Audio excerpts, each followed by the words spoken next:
Indonesia tanah air beta, pusaka abadi nan jaya.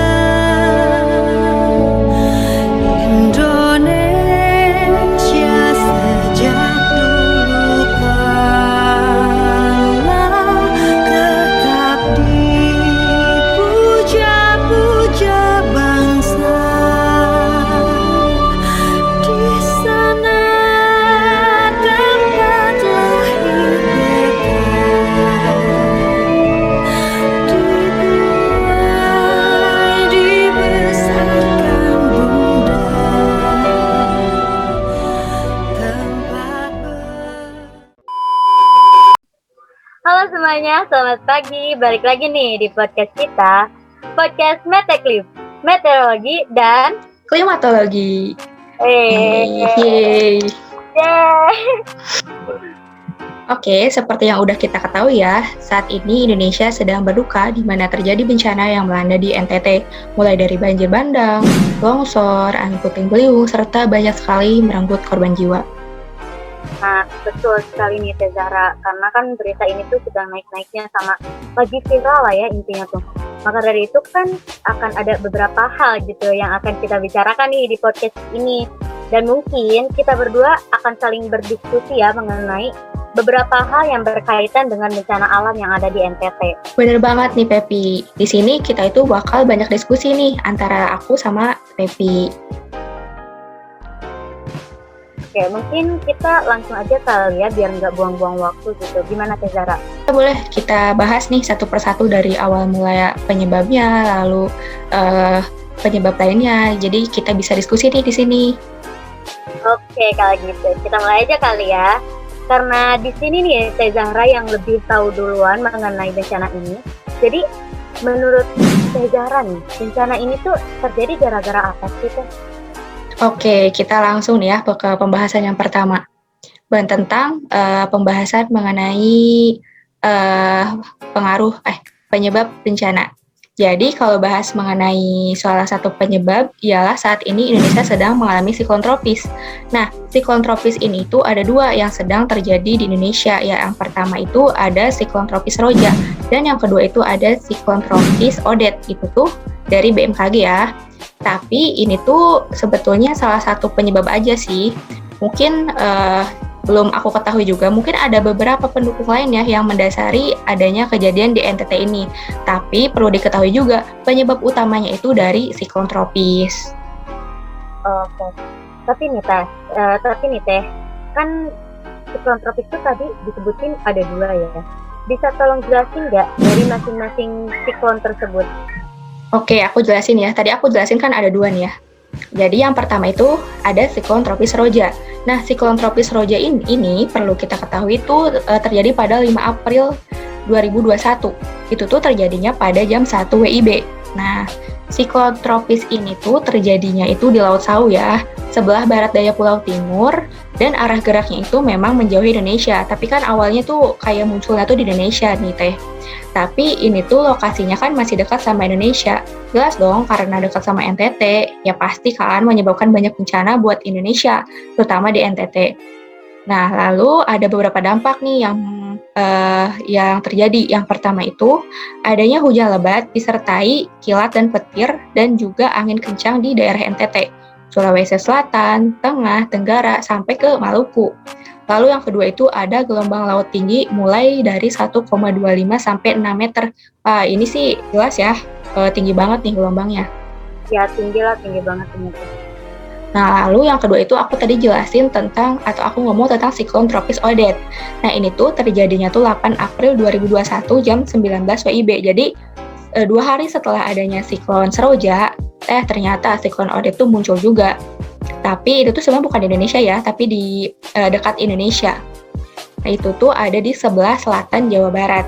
Ini itu siklonnya tuh dekat Indonesia kan tadi aku bilang. Nah, tapi walaupun kayak gitu efeknya tuh kerasa nih sampai Indonesia menurut BMKG, di mana adanya gelombang laut tinggi sekitar 2,5 sampai 6 meter. Itu kan tinggi banget juga ya. Walaupun enggak di Indonesia, tapi kan efeknya tuh sampai ya ke Indonesia. Ya, sampai. Parah dong dampak dari si siklon tropis ini tuh. Gede banget gitu, bisa bikin suatu bencana yang banyak merenggut korban jiwa gitu Teh. Betul Tapi banget. sebelum lebih lanjut nih ya Teh, dari tadi kan Teh Zara ngomongin tentang siklon tropis nih Teh. Emang siklon tropis itu apaan sih? Oke, mungkin banyak yang belum tahu nih ya. Mungkin Pepe juga belum paham banget. Jadi aku bakal jelasin nih. Jadi si siklon tropis itu tuh suatu badai. Nah, badainya itu berasal dari lautan tropis yang dipicu sama perpindahan panas dari lautan dengan kecepatan anginnya tuh paling minimum itu 34 knots pada lebih dari setengah wilayah yang melingkari pusatnya. Jadi ibaratnya itu ini tuh suatu badai, kan kalau di darat tuh ini ya tornado tuh. Tapi ini tuh tornadonya tuh di air gitu. Nah, itu tuh dampaknya gede banget. Nah, ini tuh dari penelitian dari Jangir et al. Tahun 2015. Kayak gitu. Oh gitu. Jadi nih ya teman-teman, kita tuh ngebahas materi atau bahasan yang kayak gini tuh nggak semata-mata kita ngambil dari internet yang tidak dipercayai. Kita tuh ngambil dari jurnal-jurnal yang memang sudah dipercaya ya, sudah internasional nih teman-teman. Jadi teman-teman kalau emang mau mengetahui lebih lanjut, bisa ya baca-baca di jurnal gitu. Jadi, Betul. Teh, ini tuh awalnya kan dari perpindahan panas berarti ya. Oh ya, kan Indonesia tuh emang kita tuh iklimnya tropis. Jadi wajar dong namanya siklon tropis. Tapi kalau di luar negeri kan subtropis nih Teh. Itu namanya emang masih siklon tropis atau beda lagi? Oke, aku jawab dari awal nih ya. Jadi, kamu kan tadi bilang ada perpindahan panas. Nah, itu tuh benar banget. Nah, ada perpindahan panas, nah itu juga disertai dengan gesekan antara tekanan rendah sama tekanan tinggi. Jadi tuh ibaratnya kayak tekanan rendah, tekanan tinggi, terus tabrakan. Nah, itu menyebabkan si siklon tropis. Kalau buat nama siklon itu sebenarnya tiap wilayah beda-beda ya. Di Indonesia kan tadi siklon tropis. Kalau di wilayah lain tuh ada 3 nih sebutannya menurut BMKG juga ya. Jadi yang pertama itu ada tropical cyclone. Ini tuh di Samudra Pasifik Selatan. Lalu yang kedua tuh ada tifon. Kalau di Indonesia sih topan ya. Nah, itu tuh di Samudra Pasifik Barat Laut. Lalu yang terakhir itu ada hurricane. Nah, hurricane ini adanya di Samudra Atlantik. Oh, jadi gitu. Berarti beda-beda ya tiap daerah tuh. Beda-beda. Penyebab terjadi siklon itu apa aja ya? Kayak misalnya nih, penyebabnya tuh dari SST-nya kah? Atau dari kedalamannya gitu, atau apa gitu kira-kira tuh Zahra? Oke, buat penyebab terjadinya siklon itu ada banyak sih, ada beberapa faktor. Cuma di sini aku nyebutin dari BMKG lagi ya, dari sumber BMKG biar oke lah gitu sumbernya. Lah ya sumbernya. Iya, terpercaya. Nah, jadi penyebab itu yang pertama, jadi si suhu permukaan laut itu minimal itu 26,5 hingga kedalaman 60 meter. Nah, kalau misalkan 30 meter, 20 meter itu tuh jarang terjadi siklon tropis. Nah, Laut Jawa sendiri kan termasuk dangkal ya, makanya jarang terjadi siklon tropis, kecuali Indonesia bagian bawah, bagian selatan tuh bisa jadi kena. Lalu yang kedua, kondisi atmosfernya tuh nggak stabil. Nah, karena nggak stabil, akhirnya membentuk suatu awan cumulonimbus. Nah, kita kan dulu kemarin tuh di kelas kita belajar kan tentang cumulonimbus, jadi udah tahu lah ya. Gak usah dijelasin tuh. Ya udah tahu kalau awan cumulonimbus itu apa. Lalu yang ketiga, atmosfer itu relatif lembab. Nah, soalnya kan tadi udah aku bilang SS-nya tuh minimal 26,5, jadi karena SS-nya hangat gitu, jadi kan menimbulkan suatu lembab di udara gitu. Lalu yang keempat tuh jaraknya tuh 500 km dari Khatulistiwa, tapi sebenarnya walaupun kayak gitu masih tetap ada sih yang dekat-dekat Khatulistiwa adanya siklon tropis.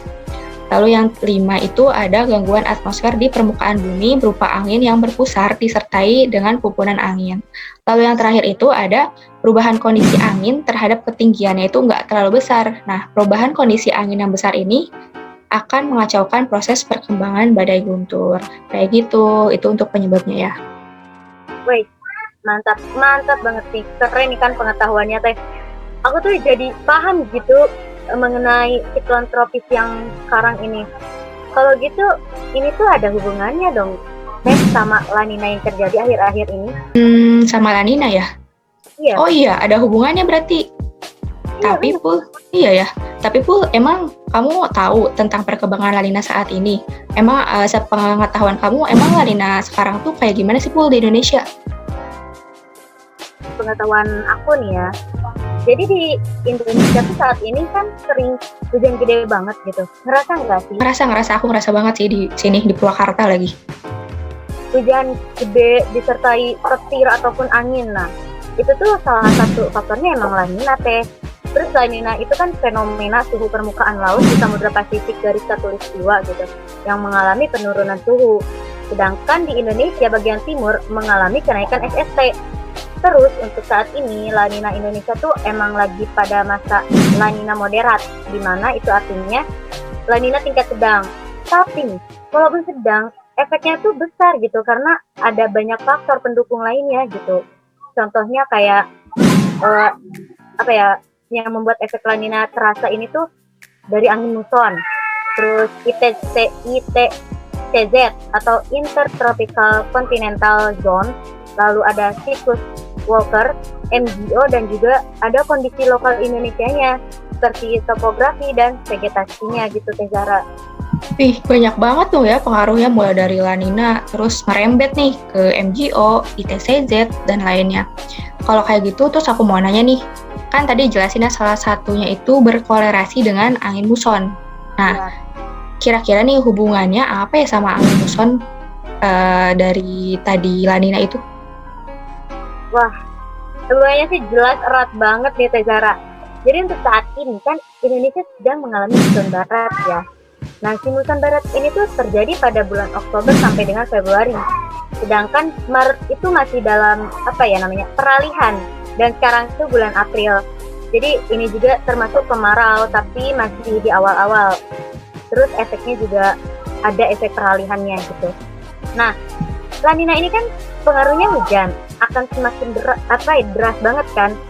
Nah, dari hujan ini tuh kalau misalnya terjadi di musim barat atau musim hujan, maka makin lebat dong hujannya. Nah, maka dari itu juga bulan kemarin tuh banyak terjadi hujan dan bencana awal gitu di awal bencana alam di awal Januari itu. Karena ya ini faktor dari La Nina ditambah dengan adanya angin muson barat itu. Iya, benar banget sih jawaban kamu. Aku baru kepikiran nih adanya korelasi ini. Jadi ya fenomena itu berkolerasi antara satu dengan lainnya. Terus kalau kata kamu sendiri nih, ada nggak sih hubungan antara siklon tropis sama La Nina? Kalau misalkan ada, itu kira-kira gimana nih skemanya? Kamu tahu nggak? Aku sih taunya skema yang lebih sederhananya ya, Teh. Jadi Oke, nggak apa-apa. skemanya itu adalah saat terjadi La Nina, kan SST di Indonesia Timur akan menghangat. Nah, karena si SST-nya menghangat, maka akan membuat kondisi atmosfer yang tidak stabil gitu, dan akhirnya akan membentuk awan cumulonimbus. Nah, tadi kan udah dijelasin kan sama Teh Zara kalau awan ini tuh bisa membentuk siklon tropis kan.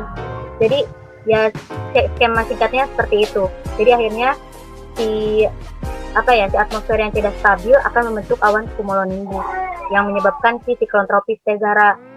Itu. Oke. Aku jadi paham nih karena kamu tadi udah ngasih skema kan ke aku. Nah, terus kalau kita nih mau mantau kejadian ENSO tuh kan ada La Nina, ada El Nino. Kira-kira aku bisa lihat di mana ya? Kalau masalah itu mah aku ngasih rekomendasi website yang paling terpercaya nih, Teh Zahra.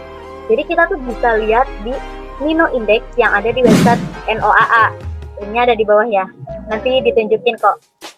Terus itu terpercaya banget teman-teman. Kita bisa mantau ENSO yang ada di Indonesia maupun di dunia gitu. Oke, siap. Nanti kalau gitu aku bakal ngecek lah. Tiap bulan lah aku cek biar aku tuh tahu perkembangan ENSO. Terus kan bisa kita analisis juga ya. Apalagi kan kita anak lautan, kita tuh harus pinter nganalisis gitu. Apalagi ya anak lautan banget lah gitu kita tuh. Jadi kita tuh tahu kemungkinan terjadinya adanya siklon kah, adanya curah hujan yang tinggi kah, atau ada kemarau yang tinggi kah. Itu kan dari si Nino Index tadi. Nah, iya benar, Teh Zara. Jadi website itu tuh jelas sekali gitu dapat membantu kita mengetahui adanya kejadian atau bencana yang akan datang. Kalaupun kita bisa dan tepat untuk menganalisisnya gitu. Jadi harus cepatlah menganalisis dan harus pintar-pintar juga gitu menganalisis data yang sudah disediakan NOAA. Oke, penjelasan Ladidanya keren banget nih Teh Pepi. Nggak apa ya, kita tuh ngerasa nggak bisa berhenti gitu kalau ngebahas tentang ini. Iya bener banget, ini mah nggak cukup waktunya sedikitnya. Tapi gak kerasa banget nih waktu tukeran tadi tuh ilmu kita kalau dikeluarin banyak banget ya.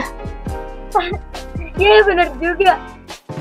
Sebenarnya nih ya, banyak banget informasi-informasi detail lainnya nih teman-teman yang belum kita kasih tahu mengenai siklon tropis sama Enso ini. Ya bisa dibilang ini tuh dasarnya gitu. Kita tuh belum ke pembahasan yang lebih mendalam gitu loh. Nah iya, tapi durasi acara podcast kita nih udah mau habis nih. Mungkin nanti bakal ada sih kita bikin ya podcast Meteklim sesi 2 kayak gitu. Bisa karena emang pembahasan ini tuh seru banget sih kalau menurut aku. Tapi mungkin udah aja kali ya segitu dari kita. Tapi nih sebelum ditutup mungkin dari Tezara ada pesan-pesan buat teman-teman di luar sana gitu. Kalau pesan-pesan bolehlah aku mau buat nih buat teman-teman. Paling nih ya buat teman-teman di rumah atau teman-teman dimanapun, jaga kesehatan ya, jaga kesehatan diri kalian. Karena sekarang itu cuaca lagi nggak bagus banget. Jadi kalian tuh harus banget nih jaga kondisi biar nggak sakit sama sekali. Terus makan minum juga harus cukup, teratur agar antibodinya kita tetap kuat. Dan kita kan bentar lagi mau puasa nih, jadi kita tuh harus dijaga kondisinya. Kalau misalkan pesan dari Pepi gimana nih Pep? Dari aku sih sama ya, yang paling utama tuh kita harus jaga kesehatan gitu. Jangan pergi kemana-mana dulu deh kalau emang nggak penting-penting banget gitu. Karena kan penyakit tuh bertebaran gitu di luar sana. Terus banyak-banyakin di rumah aja, karena di rumah juga banyak kok kegiatan yang bermanfaat bagi kita kayak mengeksplor pengetahuan-pengetahuan yang lainnya atau beribadah gitu ya Teh. Berdoa untuk dijauhkan dari segala bencana gitu. Dan kita juga harus terus membantu teman kita yang mengalami musibah, khususnya yang ada di NTT kemarin. Buat kita semua juga tetap semangat terus ya, buat mahasiswa-mahasiswa yang sedang kuliah, semangat! Terus kami berdua juga ingin mengucapkan belasungkawa kepada teman-teman kita tanah air atas kejadian yang menimpa NTT. Semoga kondisi ini tuh cepat membaik karena kita juga sudah ditimpa musibah, ditimpa pandemi COVID-19 ini. Terus kita juga ditimpa dengan kejadian-kejadian alam gitu.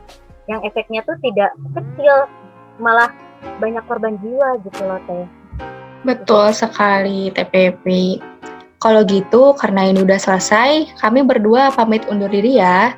Saya Zahra Nabila dari mahasiswa Ilmu Kelautan Unpad 2019.